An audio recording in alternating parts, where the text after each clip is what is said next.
Good morning, everyone. Welcome to Learnosity's first of what I hope is many discussions on accessibility. So the goal of today's discussion is to touch on and really have in-depth conversations about a variety of topics around accessibility, and really starting at its highest level and moving into more specifics when it comes to assessment and education online and interactive, what problems come up there. So I do want to introduce our guest panelists, but first there are a couple things I want to go over just so everyone knows. So I'm sure you might have noticed by now, but when you join the webinar, you're automatically put on mute. And the good news is the webinar is being recorded, so you can pass along the recording because it's emailed to you after the presentation is finished, or just to review yourself. Very much up to you. Before we go any further, I do want to go over the schedule. First, I do want to give our guest speakers a chance to introduce themselves and maybe their company and maybe a bit about their connection to accessibility. Second, we're going to have a discussion based on topics for about maybe 30 to 40 minutes, but we're going to leave 10 minutes for any questions that you might have. I'll keep an eye on the clock just to make sure we have a bit of time at the end. You can ask questions through that control panel, the GoToWebinar control panel I'm sure you see. Let us know if it's for a particular panelist. And if we don't get to your question, or if anything happens, or whatever the case may be, if you don't get a chance to ask, you can always email us and we'll be sure to connect people. As a quick introduction, my name is Kevin Holloway. I'm an engineer at Learnosity, but I'm also one of a few people at the company who is especially passionate about accessibility and inclusive design. I'm just the moderator, though. I'm going to leave most of the talking to our guest speakers who have a lot more experience and interesting things to say. With that being said, I'd like to introduce our panelists. Why don't we start on the left here? And if you guys could go ahead and introduce yourselves, maybe talk a little bit about who you are and your connection to accessibility, and maybe a bit about your company as well, if you like. We'll start here on the left. Martin, why don't you kick us off? Sure. Thank you, Kevin. So my name is Martin McKay. As you can hear from my accent, I'm based in Ireland. I've been involved in assistive technology for about 20 years. I've served on the Assistive Technology Industry Association board, and I've worked for 2 years in the NIMAS board, the National Accessible Instructional Materials Standards Board. And I also started a company called Texthelp about 20 years ago, and we've got our roots in special education and accessibility. We've got a product called Read and Write, which is used a lot. We've got about 13 million users of that product, and then those same core technologies we make available as kind of technology licensing through a product called SpeechStream, which can be used with Learnosity and other assessment and content platforms. And we've also got another thing called Browsaloud, which is kind of more of a consumer accessibility product to help people just read content from websites. And our mission is to try to help people understand what's in front of them on a computer screen and help them express their knowledge. And I suppose one thing that we're kind of interested and excited about at the moment is moving beyond text, because the accessibility of text has, I think we've made good strides there globally. The challenge for us moving forward is the accessibility of math and science notation, and helping that to become super easy and simple for teachers and students, and baking that into platforms so that accessible math and science is a very easy thing to do in future. Great, thank you very much, Martin. Bonnie, why don't you give your introduction? Sure. Hi, everyone. I'm Bonnie Hain. I'm the Chief of Academics for a company called CenterPoint Education Solutions. CenterPoint came out as an outgrowth of some of the work that many of us at the company began when we worked at Achieve, where we helped states and state leaders to develop college and career-ready standards in primarily English language arts and mathematics, and then on into and to science. So those of us at CenterPoint have been working in the standards-based work for a long time. After we were working on the standards work at Achieve, a number of states decided to come together to develop something called the PARC assessments. Those were assessments that were designed to be state summative assessments of those college and career ready standards, primarily in English language arts and mathematics. And several of us, myself included, really worked for 5 years really on getting the most accessible state summative assessments in place, keeping the high quality and rigor of the college and career ready standards that we had worked really hard to put in place. Once the state summative was in place and others like it were in place, we saw a real need to build out the rest of the system, that is to produce interim and diagnostic assessments, and then to provide professional learning for teachers to use that data effectively in a more systematic way, right? So that you don't have just your summative or just interims or just diagnostics, but that all of that together fits together to give teachers and principals and parents and students the data that they need. And so CenterPoint was really formed to produce and work on that next layer of set of assessments and to support districts and schools in that work. We do have pre-built diagnostics and interims that work off of the Learnosity test delivery system that we use quite effectively. But we also do a lot of customized assessment work for districts who want to line up their materials with their specific scope and sequence. I personally have spent most of my life in district, in schools, and always, whether it's working in the classroom or running an IEP meeting or working as a principal or working as a district curriculum coordinator or now at CenterPoint, what's really clear is that we have lots of students who need individualized, specialized services in order to have a level playing field and access to the same good stuff that all of the other kids have access to. And this is not an option to say that some students get the good stuff and some kids don't. So we work really hard and have been working hard, both in design of the standards, then with state summatives, and now as we work really at the district level to make sure that everyone's getting access to the greatest material. So that's a little bit about me and about CenterPoint. Thank you very much. Frederic, why don't you introduce yourself? Thank you. I'm Fredrik Larsson. I'm from Sweden, so English is not my native language. Just want to say that if I use some strange word now and then. Anyway, I'm CTO of ReadSpeaker, and I'm also co-founder of ReadSpeaker. We started in about 18, 19 years ago, something. And our mission was to take all that wonderful technology that you could use as a blind person, where you could listen to content, to take that to a broader mass. So it was about making text more accessible to everyone that rather want to listen than read, and do that with a SaaS service on the internet. That was how it started. And my background is in engineering physics, and before I joined ReadSpeaker, I worked as a researcher in computer systems in University in Uppsala. And I'm blind myself, so I don't see the video in this conference, for example. And I'm a user of all these accessibility standards and software.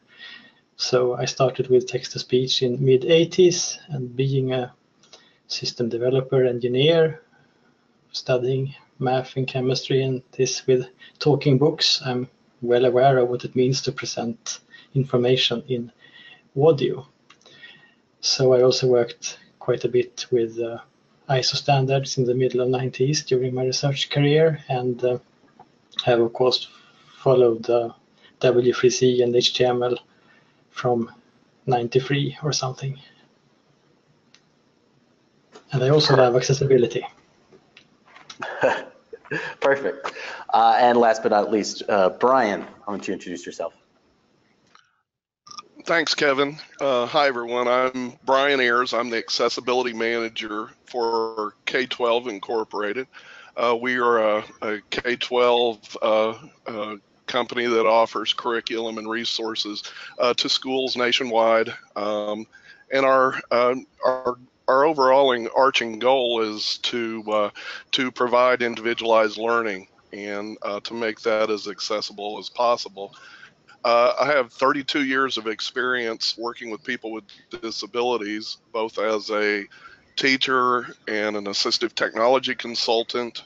And I came to K-12 2 years ago as the first sort of dedicated accessibility manager within the company. And, you know, we'll be, you know, we're partners with many of the other panelists here. So we're kind of representing the industry of folks who do online education.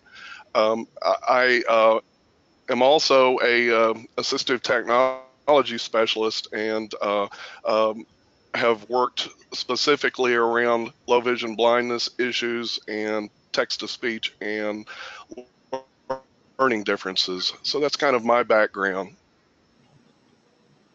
Perfect. I'm going to go ahead and turn off the slides here, and then we can sort of get started with our discussion. Then I think I'd like to start with a question that may in some ways be the easiest question or the hardest question, depending on how you look at it, which is, how do you guys define web accessibility? Like, what is it? Or is a clear definition even possible? Any thoughts? We can start with maybe Martin. Why don't you kick us off? Sure. So Kevin, it's both an easy question and a difficult question. So if you've just got kind of regular HTML that's got some text and some images and even some math, then it's perfectly easy to say whether it's accessible or not. There are W3C guidelines, and you can comply with the W3C guidelines. It starts to get more complicated when we start to push the boundaries of content, and very often the guidelines aren't able to keep up with the content and the devices that people are interacting with. So something that is really nice and accessible on a device with a keyboard sometimes is not accessible on a device with a touchscreen, and that's something that has to be conceived of. But there's a whole new generation of stuff, you know, that people are going to wear smart glasses that stream stuff into their retina, and that's not going to work for Frederic. And you know, there are augmented reality systems around that aren't going to work for everyone. And also, you know, there are things that just haven't been standardized yet. You know, like the accessibility of chemical symbols. It's just not really standardized yet and adopted across assistive technology. So for run-of-the-mill content, for text and, you know, descriptive images and closed captions and videos, I think we've made really good strides and there's good consensus. I think there's a very, very long way to go for all of this kind of new generations of content types and interactive content types, and also content display and interaction tools like you know, tablets and AR devices and so on. So an easy answer and a difficult answer. Yes. I think Martin makes a really good point about how the complexity of the content itself really impacts our thoughts about what accessibility is and what it means to be accessible.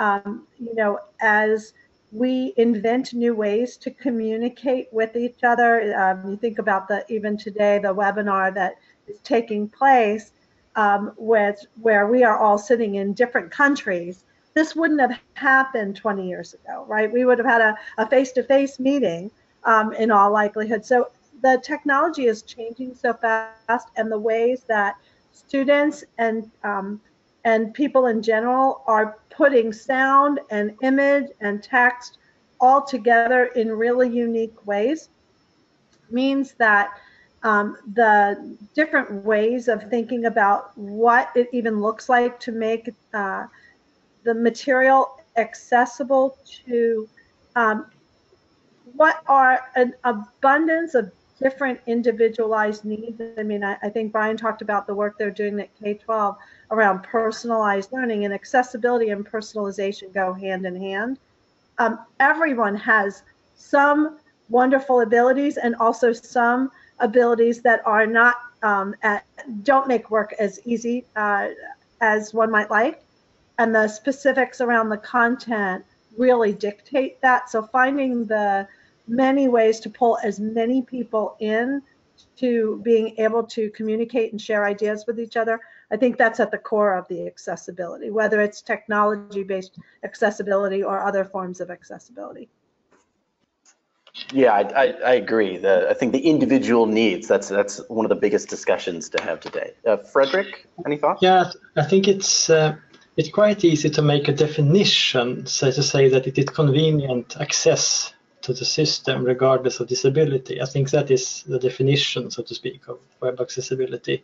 That is the goal. Then, of course, it's a totally different story how we get there. And as had been said earlier here as well, web accessibility, if we shall define it, we also need to define the web. And clearly, web has evolved a lot, as we can hear, from some simple HTML to these webinar systems. So, yeah, the ways to achieve it will be very different, but I think what to achieve, which means convenient access for everyone to a system, regardless of disability, that is my definition. And Bryan, any thoughts? Well, I'm going to, sure, Kevin. I'm going to kind of go to the web content accessibility guidelines, not to the granular guidelines, but to the 4 principles.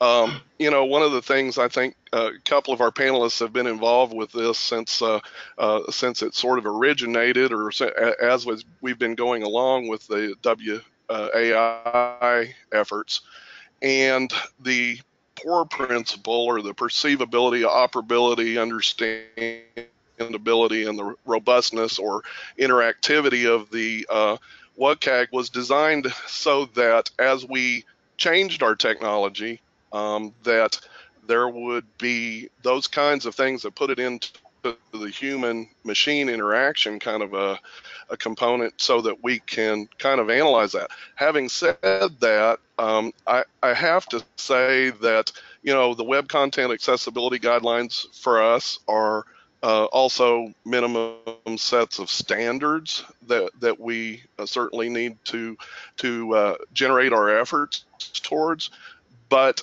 also understanding that if we think about universal design and pushing limits as far as what individuals need to be consumers and users of our products, you know, it's kind of a better way to understand it. But the principles did talk about how we interact with machine learning, if you will, if you want to use that. That's kind of an old term, but I'm an old person. So that would kind of frame up a little bit of why I think that those 4 standards will outlive WCAG 2.0. I think that brings us nicely to the next point I really wanted to talk about, which was WKIK. And you bring up an excellent point, which is the level of sort of the principles and then the low level. So I guess what I would ask is, do you find WKIK, the guidelines, to be too effective, too vague, or are they effective? Do you think they're the right set of standards? What are your thoughts there? And I'm just going in the same order because it seems to be the easiest, but please, if anyone has anything to say, please chime in. So go ahead, Martin. I think they're good for where we were 2 years ago. I think they're quite clear.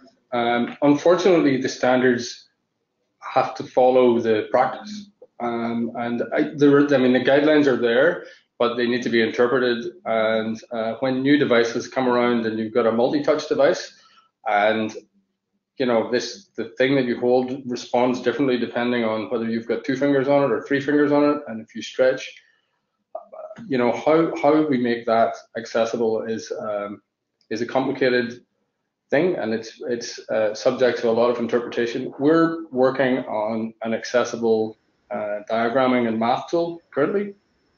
And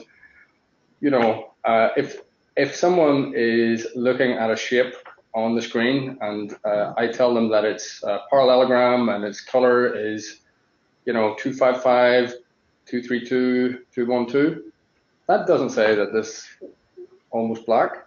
It's, so it has to be descriptive. So, and there were people around who are working on color description. So it'll say chocolate brown parallelogram or bright yellow quadrilateral, and sometimes the assistive technology doesn't know the expertise level of the viewer. So Frederic, for example, sounds like a bright guy if he's studying physics and math, and he is probably pretty happy for a screen reader to consume or to send like really verbose math instruction to him very quickly, and can probably deal with abbreviated math and it's probably great for him. But a 7-year-old who's struggling with reading, who just sees X superscript 2,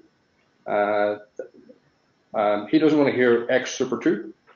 He wants to hear X squared or X raised to the second power. And X raised to the second power is too slow for probably Frederic to consume.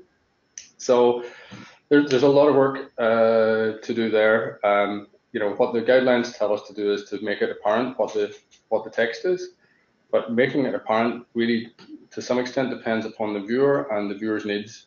And so there's still a lot of stuff to cover. I think the standards are great. Don't get me wrong, for the vast majority of content, it's very good. But as soon as you kind of veer off into new content areas or expert fields, then often there's a lot of interpretation and then even getting that sort of stuff localized into non-English languages. Here says he with his English first mentality. But some of the math stuff we're doing at the moment, trying to read aloud the math in other languages, the routines just haven't been written yet, and so we're trying to do some work there as well. Yeah, I agree 100% with everything that you shared, Martin, and that last point that you made about the knowledge of the viewer and the relationship to language is so really critical here in the United States, where we have students not speaking that not only 2 languages, but in any given school there might be 92 different languages represented at the school level. So when a new program is being used to help the students learn, and there are 92 different languages and as many different disabilities layered on top of that, and you start to look at those standards, they're really great because they set, I think, a floor, but definitely not the ceiling. So like any set of guidelines, we always have to use them and then continue to push to the next place.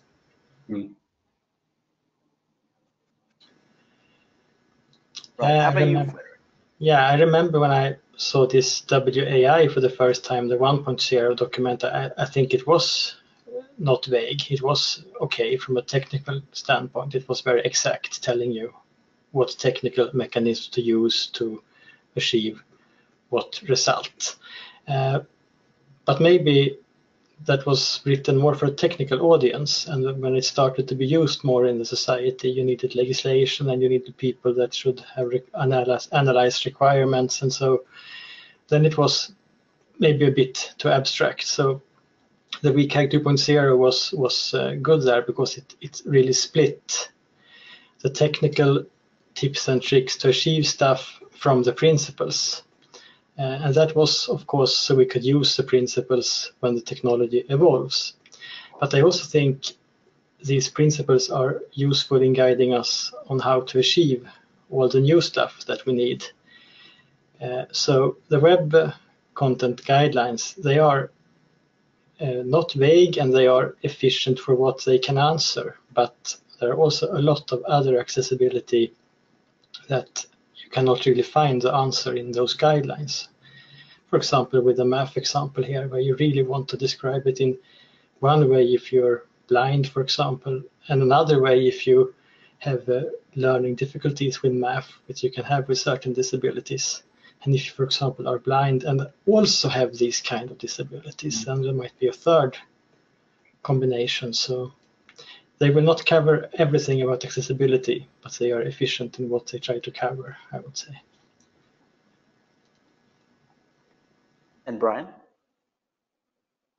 Well, yeah, thank you, Kevin. Well, I agree, Frederic. The one thing that I have found with there is, you know, when we say technical guidelines, you know, that lends itself to thinking that that's going to have an answer for all of our difficulties or all of our moving targets as far as web accessibility. It goes back to your original question, is that there's a whole lot of problem solving involved because they are not, you know, we've added on guidelines for authors. We've added on some, you know, draft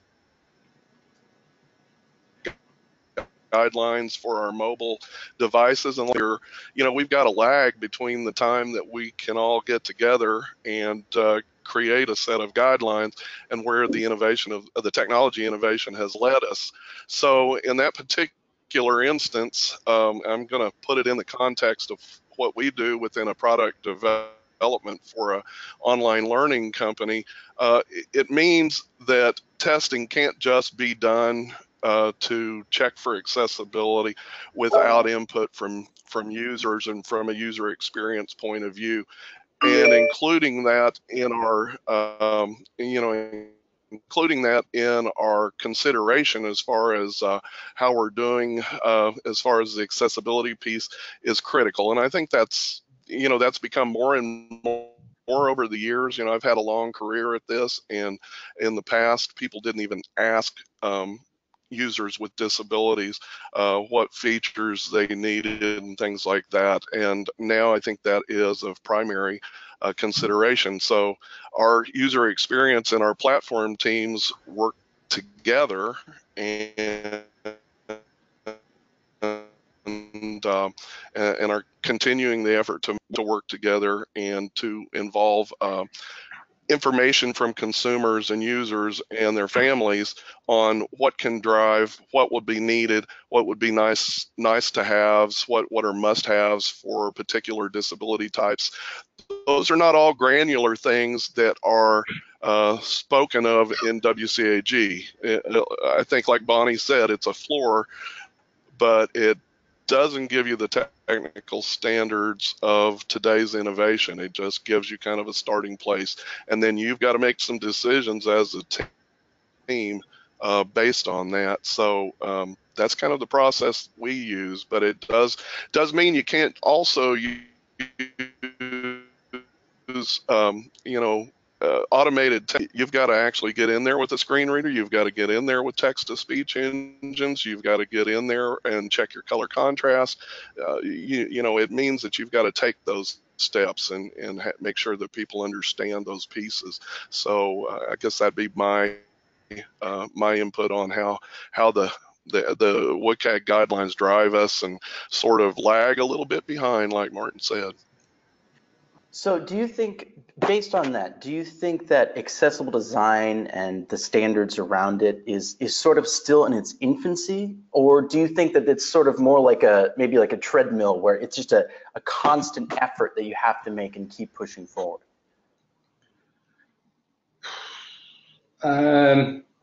So I do get, so the treadmill thing I get, it's like continuous improvement. I completely concur that it's like an ongoing journey. And it's getting better, and as we discover more things, you know, the standards become amended. I also think that just generally awareness is much higher. You know, I know that new employees, when they come here now to Texthelp, they're much more likely to be aware of accessibility as a thing in the software design side of things and in the software testing side of things. They're just much more likely to have been taught about accessibility, which is a great thing. I still see a couple of areas where there's probably room for change. And actually Bryan made me think of it when he talked about the contrasting. there's still a little bit of awareness building that needs to be done in the design community. There's a kind of design versus accessibility thing sometimes where people want to not use clear contrast, and it offends their design sensibilities to have clear contrast because they want to have some cool kind of look and feel. And so that's a thing that is not really, that's not getting better. And I also think, Kevin, that this is like particularly in assessment, there's a trade-off in, I think, Bonnie, you had mentioned PARC or SPAC, one of the assessment platforms. There is sometimes a little bit of a trade-off between security and accessibility. Sometimes for security reasons, kids aren't allowed to use the tools that they use all year on test day. And so I think that's something that, it's not an accessibility standards thing, it's just I would like to see that getting better faster. I think, you know, accessibility awareness is moving along in leaps and bounds. You know, Google auto captions, it's YouTube videos now, and that's really quite good. I just think that there's kind of some design stuff that needs to move forward, and this kind of trade-off between accessibility and security, it needs to move forward. But apart from that, you know, the treadmill's working, it is getting better, and I think, you know, awareness is improving. Yeah, you know, I think you raised some really interesting points.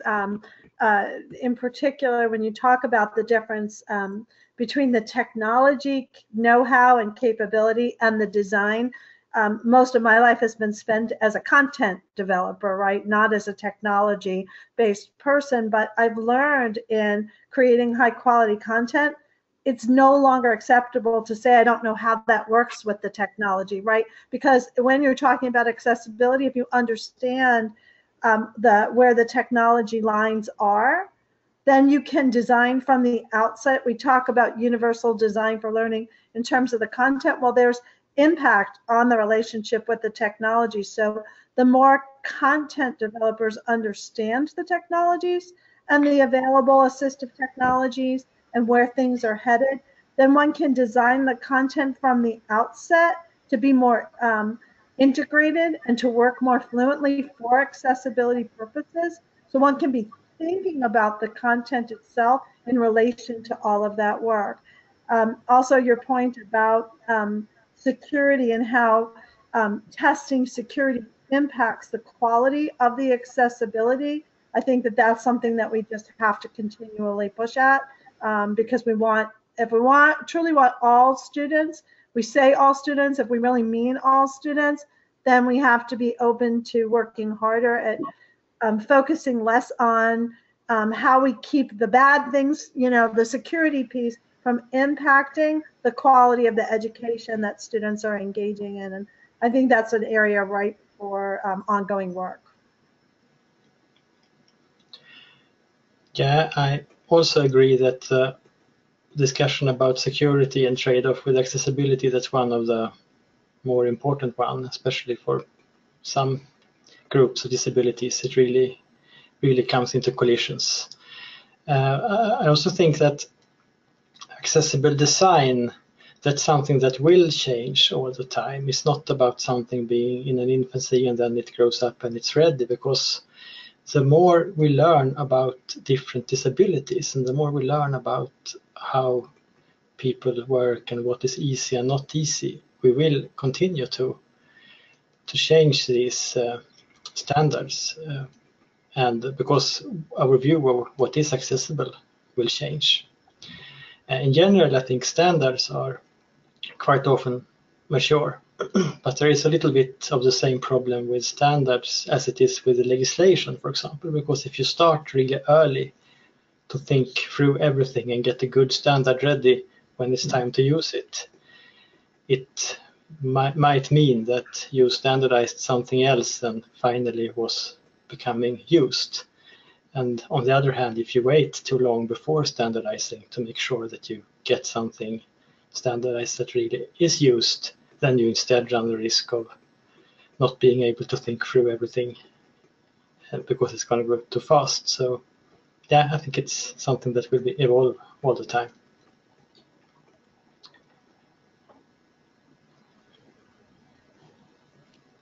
I also think that there are times where we have the constant need to sort of have that view of what are we going to do in the future? How are we going to present information?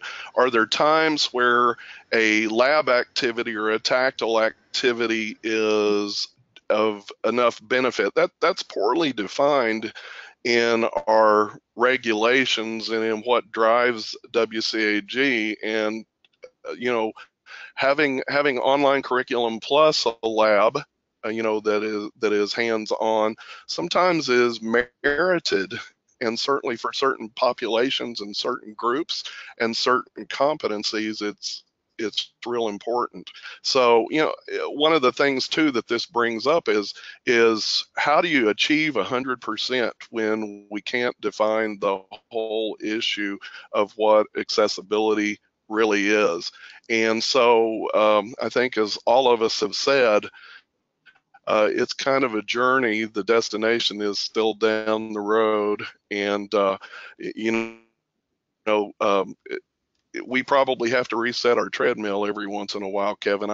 I'm just using a lot of silly analogies based on yours, but we really have to reset a little bit and think about where we're going and what is it that we want to achieve. I wanted to just use an example of something that happened recently, if I could, real quickly. We have a foreign language content specialist who brought up the fact that when she was reviewing content accessibility guidelines, that everything says, roughly, if you read it generally, everything says roughly that it needs to be, from the left to right, top to bottom for reading order, for instance. Well, as we know, and we've mentioned, having, over 80 plus languages to respond to in many districts, or in states more than that, being that kind of a situation, we're not going to always have things that are justified on the left or that follow that particular reading order. So understanding that it gets granular and you have to be able to problem solve it based on the particular context and situation, I think that's real important, and sort of just kind of just reinforces this issue that it's all a problem-solving journey that we have to launch and Yeah, that makes a lot of sense. I do want to touch on this because I think we have a couple different sizes of companies represented here, and I'm curious, how do you guys think a company can go about creating a culture of inclusive design as opposed to one as sort of an afterthought? And I'm curious, how would you recommend companies of any size, a small company that maybe doesn't have a lot of resources, or a big company that maybe has to, it's a little more red tape? How do they make it a core thing of their company? So at Texthelp, I would say when we started, we weren't very good at that. But as we've grown, we've worked very, very hard at creating that kind of culture.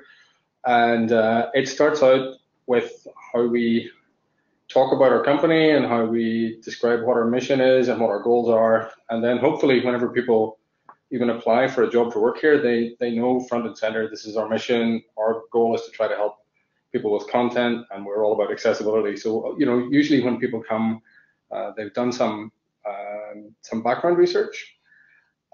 Also, if they try to do anything here, it's going to get tested. If they write content or they write software or they test software or they write marketing copy or they do anything for our website, it's going to get tested for accessibility in their first week.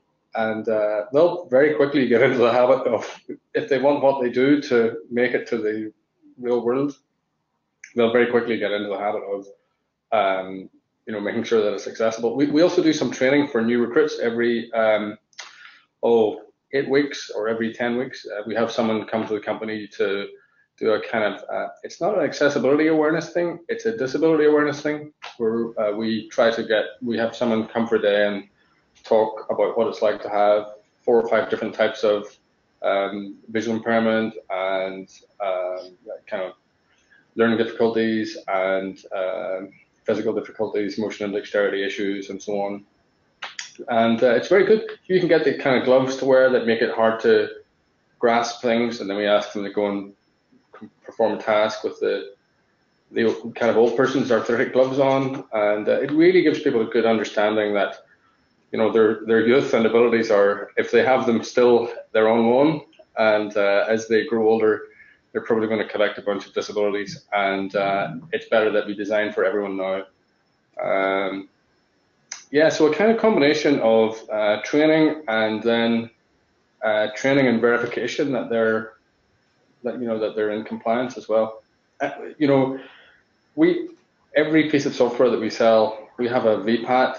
You know, it must be accessible. So, and that includes our website, and that includes our instructions on how to use our website and everything. It's all got to be accessible. So we just got to train people and make sure that it's in their daily work and in their daily thinking. Yeah, we're a relatively small company at CenterPoint. There's where we like to say we're small but mighty. We get a lot accomplished, but there's really only 26 of us on full-time staff. We have a great number of consultants that work with us. So one of the ways that we've been successful here is to partner with teams like the teams at Learnosity and with some of the other folks that are represented today on the webinar. We need to reach out to get support sometimes because we are a smaller group. But I agree with Martin. We started right from the start. We have an equity agenda that drives every day all of the work that we do. We really formed with that equity agenda in mind. When someone will go to our website, they're going to see our value statement, which very clearly spells out our commitment to equity, and equity really does mean accessibility for all in its many different guises. We too agree, you know, when it comes to when you're hiring someone, you're bringing them in, you're talking up front about that commitment and to those values.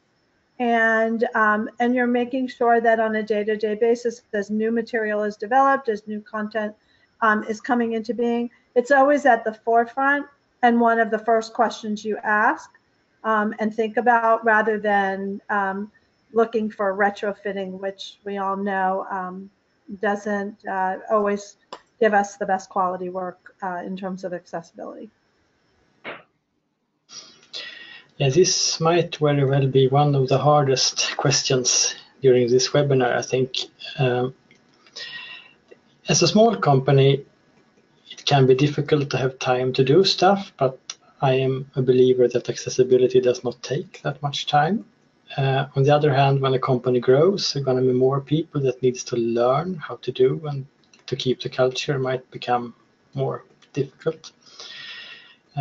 So at ReadSpeaker, I would say, I take an example. When I learned HTML the first time, I think it was 93 or 94 or something, I learned that you should put alternative texts for images. It was never mentioned that it was because some people might be blind. It was because some people might access the web in a way that they cannot show graphic. That was, of course, a more valid reason back then, because you had slow internet lines or your non-graphical terminals and so, but still it was seen as good practice. You write bad HTML if you include a picture without having an alternative text. So my view is quite a bit of that. I think that you should increase knowledge so that it should be considered part of good practice. Just like you structure your code well to be able to maintain it, you should structure your content well.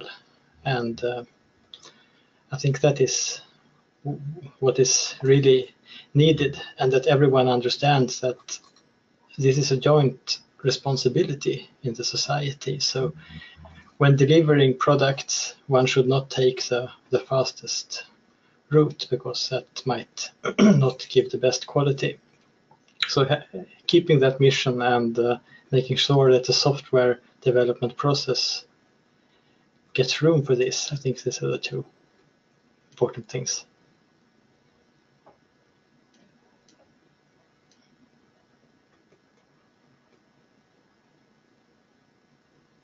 Can't add too much to this. I just know that I was experience seeing how web accessibility has evolved. And one of the things that when I started in the world of web accessibility issues that was noted is that testing for accessibility, happened at the end of the production process.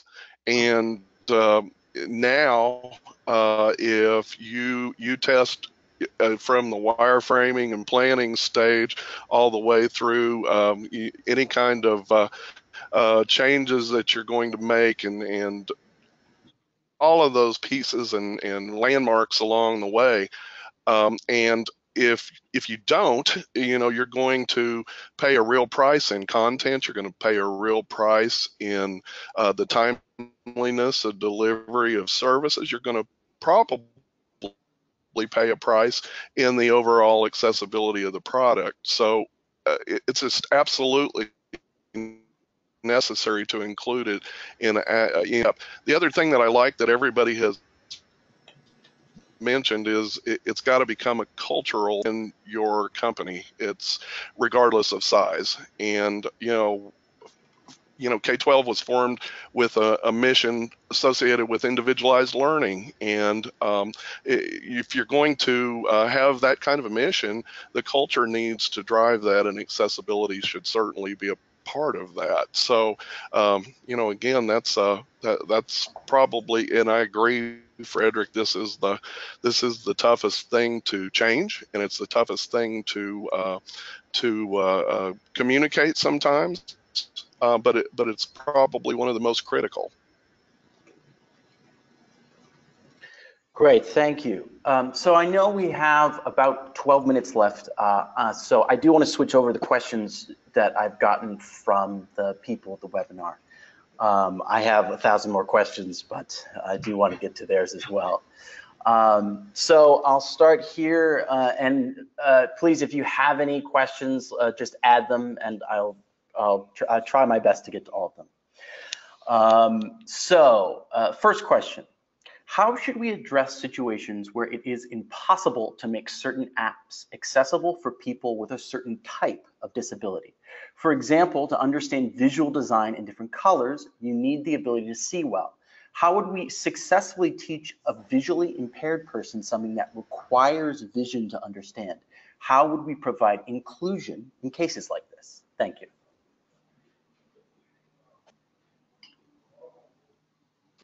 I think we should ask Frederic that question because you've got the. Right. Frederic, I've just been trying to take a course on. I've been trying to take a course by audiobook on particle physics, and I found the lack of ability to, look at diagrams while trying to understand something spatial really complex and difficult for me to do. So I would really love to hear your thoughts on this. I think the short answer is that I don't think there are many situations where it is impossible to make an app accessible for every kind of disability. I really think there are not that many situations. If we talk about doing graphical design, for example, when you can't see, the difficult thing would of course be to know what is beauty to look at, but it's not difficult to present information in a way that you can build up your inner picture, so to speak. So I think far more are possible than we believe. I have, for example, had a course in computer graphics that was very difficult when you can't see, but on the other hand I had image processing also. That was a bit easier because seeing everything as digits suddenly made it possible to understand why a median filter did this and that to a picture, etc. And I also remember when we had linear algebra, people always draw stuff on paper in geometry, and that was fine in 1 or 2 dimensions, difficult in 3 and impossible in 4 or 5. But I always used other methods because I didn't dare to draw. So for me, it was as easy in 2 dimensions as in 6 dimensions. So I think it really is about the mentality thing. I think we can do most things for most people, honestly. You know, what I love about what you just shared, Frederic, is that not looking at a disability as what one can't do, but really turning it back around and really thinking about all the positives that come from difference. So different, but not unable, right? And so I agree with you. I think that when we come with that growth mindset, we come with that belief system around accessibility, and we look for what is possible rather than starting from where the negative space is, if you will, then we find ways to make the apps accessible to people. So believing that we can is a really important first step. And I have yet to, when we really work at it, find ways. Sometimes the money is the issue, right? That there's a cost involved that we have to work through, but it seems feasible always to find solutions if we really push at them.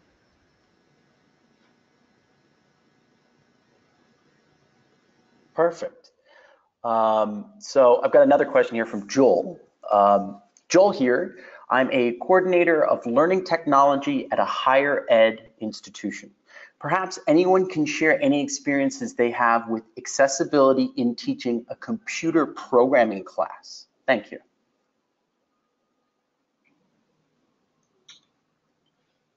So I've never taught a computer programming course, but I do know from an accessibility perspective that it's one of the easier things to make accessible because computer programming is primarily text-based behavior, and it's the text has got really defined rules around how it should be structured.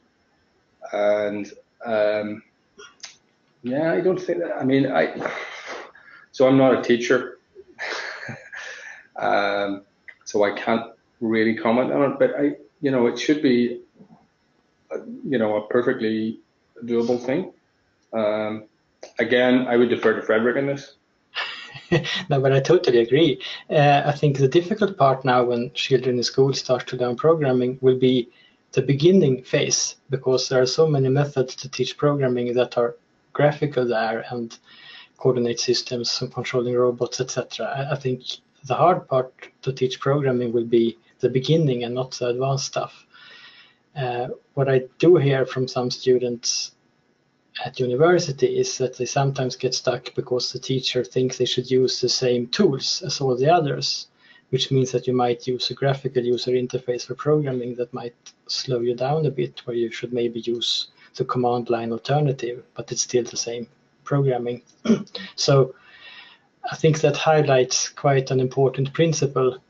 You must not necessarily do as everyone else as long as you can achieve the same result. I think that's one important. Yes, one thing that I would say, actually, Frederic, is maybe, the choice of language to teach is important at the start. Maybe if accessibility is important, don't start with Scratch. Maybe just start with Python or start with a text-based language, rather than a graphical language. If it's for younger kids, just start with Python because they'll get it. And, it might take them 1 hour longer to get it in Python than it does to get it in Scratch, but they'll get it.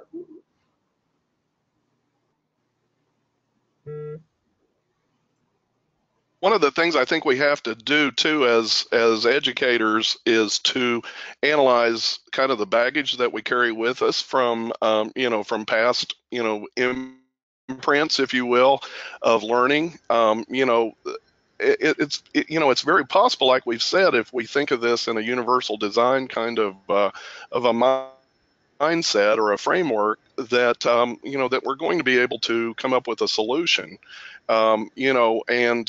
Recognizing that some people are going to be learning to use their text-to-speech or their screen reader or something like that when they're beginning. So,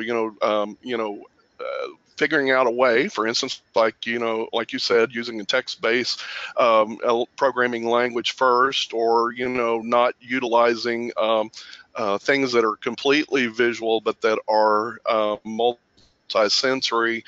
Those particular kinds of techniques, drawn from universal design, make it a whole lot different. But you have to be willing, even at higher education, you have to be willing to not carry those concepts of this is the only way that it can be done or presented.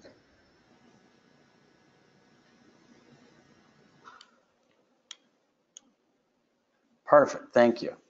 I got another question. I think we have time for about one more, and here it is. Creating original accessible content is one thing. What standards do you use to incorporate third-party content, whether that be websites or images or textbooks, into your products? Do you incorporate it with, say, an alternative, remove it, or do you have other standards? How do you handle third-party content? So at Texthelp, we tend to, so we've got 2 or 3 different kind of products, but among our publishing partners, we really very often get plugged into other people's content, and it just has to be WKIK accessible, and if it's not, it just has to be made so. Very often we'll have to do stuff, there'll be like old PDF files with image-only content, and they just have to be made accessible. They have to be just turned into HTML, or sometimes it will be HTML, but text-to-speech engines don't always get the pronunciation right of homophones. Sometimes it's not obvious whether a word should be pronounced as present or present, for example. So sometimes we have to go through and put in some audio hints for the speech engines just so that everything's consistent. For us, if someone's displaying math, we like them to do it in MathML. And if someone's displaying text, we like it to be in real text that you can actually select and that a screen reader can consume. And if it's not in an accessible form, we convert it to be WKIK compliant. And then that way it's just going to work. Our stuff is a little bit different because when you it's similar to Frederic's approach, but whenever we plug our stuff gets embedded in the content. So the speech and the dictionary and the picture dictionary tools, they get embedded in the content. The benefit of that being, even if the kid doesn't have assistive technology, it will just appear for them in the content, and it won't matter if they go on a Chromebook one day and a Windows PC another day, or their iPad at home. It'll just all work. But none of it's going to work very well if the content is not accessible in the first place. And for us to all meet together, for all of the assistive technology and content people to meet together and overlap and work well together, the established standard is WKIK, and that's what we convert the content to if it's not already there. Yeah, we don't have opportunity to do too much work with third-party content, but we do the same thing when we do, we're using that standard, and if something can't be converted over for us, we tend not to incorporate that third-party content. We're not content providers. We also, we might also. Go ahead, Frederic. Yeah, okay.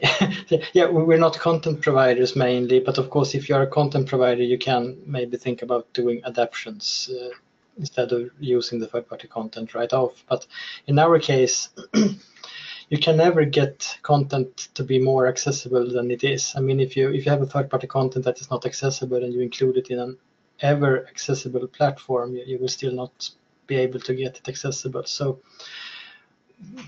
the hard part is, of course, if you include accessible content in a non-accessible way. That could happen back in the browser history with iframes, etc. So if there is a possibility to get the third-party content in another format or through APIs or something, so you have more control over the presentation of it in your platform, that might help. We have had, we have people, we have third-party content as well as originally, our original content, and just recognizing that people enter or start from different places. Still, it's like Martin said, the floor or the journey or the the way that it's viewed, if someone challenges it, is that WKIK element there. So we that can be built into compliance kinds of issues through contracting, can be built into, like Frederic said, kind of a plan for adaptation with a goal towards the retrofit or reposting in a different way.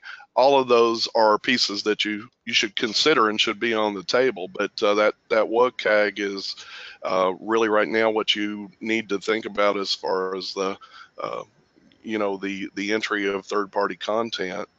It's very important that be met.